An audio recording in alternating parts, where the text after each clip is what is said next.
jedan od osnivača Nelta, Nebojša Šaponjić. Nebojša, kako ste? Hvala Bogu, dobro. Malo umorno, ali dobro. Najprije da vas pitam, kako je u penziji?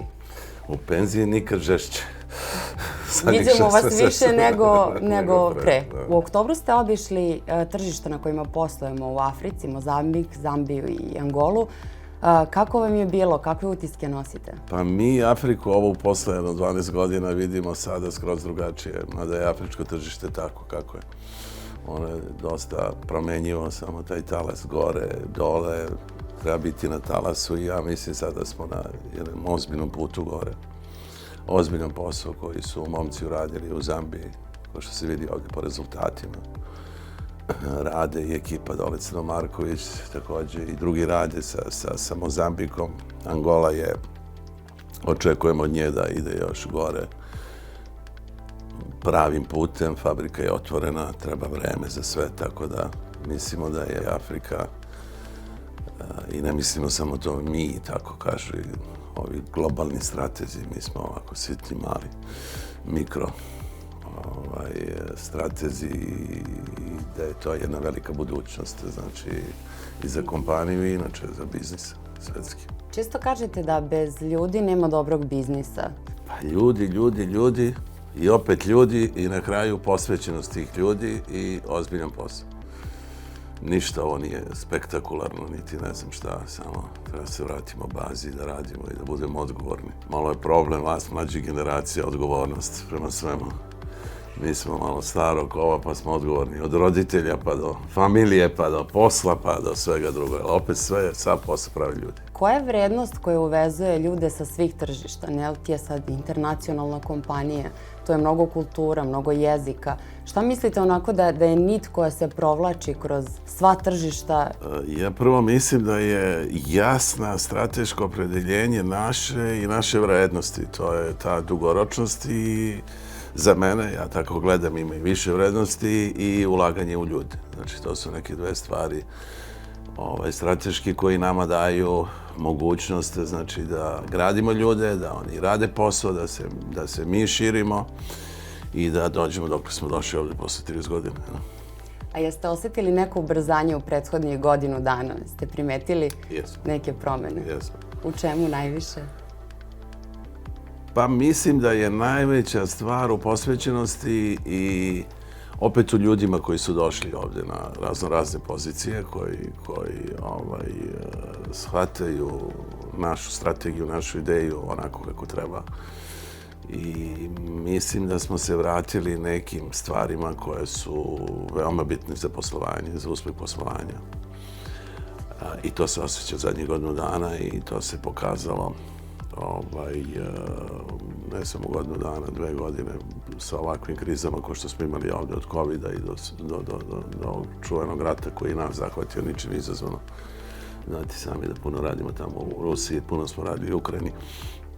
Ali ipak jedna posvećenost, jedna normalna priča, što prostije pristupiti poslu, znači vratiti se na bazične stvari koje su najbitnije, mislim, kao i u životu. 30 godina od osnivanja Nelta, a gde vi vidite Nelt za 30 godina? Pa ja verovatno ga neću vidjeti u mojim godinama, ali... Predikcije neke. Ali moja predikcija je da na prve puta desi to sve. I to je pre svega, ja mislim, proizvodnja. I ovo što smo počeli zadnjih 10 godina, kad smo se vratili od ovog čistog trgovačkog biznisa i posla nekog trgovine, to je ulaganje u proizvodnju i mislim da je hrana budućnost i to je i naše strateško opredeljenje da ulažemo u hranu i brendove, da gradimo, da iskoristimo ovu našu snagu koju imamo za ovih 30 godina izgrađenu u distribuciji, logistici, da izgradimo brendove i da te brendove probamo da napravimo da budu ne samo lokalni ovdje na Balkanu, kako mi zovemo, nego i gdje god možemo dalje. Nadamo se da ćemo i tu Evropsku uniju ući nekako sa tim brendovima našim, jer mislim da imamo i kvalitet i znanje i sve. Treba vremena se to, ne može to preko noći. Da. Ali imate omiljeni brend? Imam. Koji? Pa, Nutrinolab koji smo ja i Ranko, niko neće da nas pomene ovde. Nutrinolab je nastao iz kancelarije moje i Rankove. Hoćete da nam ispričate nešto više o tome? Pa on je nastao tako što sam ja, kad sam video i gledao podatke, mi kad smo ušli u posao fabrike dečje hrane, ušli smo sa jednim onako otvorenim srcem i veoma jako, ali onda smo jednog sekunda mi shvatili da svake godine na Balkanu ima po 10% manje dece. I to je nešto tužno, poražavajuće, puno našeg naroda ide, znači odavde, i onda smo rekli čekaj, mi s ovim poslom nećemo ovako, mora nešto da napravimo za najširu populaciju, sve generacije. I tako je nastala ideja. Ideja je nastala što smo ciljnu grupu odredili.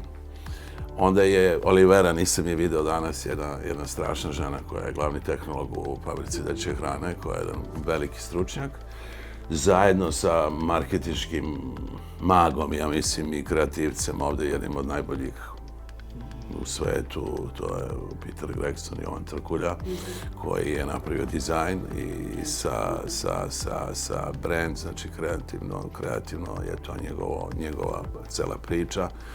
Naša ideja sa Oliverinim recepturama koji su trajali 6, 7, 8 meseci sa čistim, jasnim određenjem da to mora bude jasno, glasno, bez šećera, samo 100% voće, kontrolisano, 100% povrće, kontrolisano, sad će doći 100% žitarice kontrolisane, i to je za mene najomiljeniji brend, što je naše dete, ovako jeste, još je mlado, ali dobro. I koje je omiljeno tržište? Pa ja sam to otvoren, ja imam tu dva favorita. Prvo, ja sam vezan za Bosnu i Hercegovinu.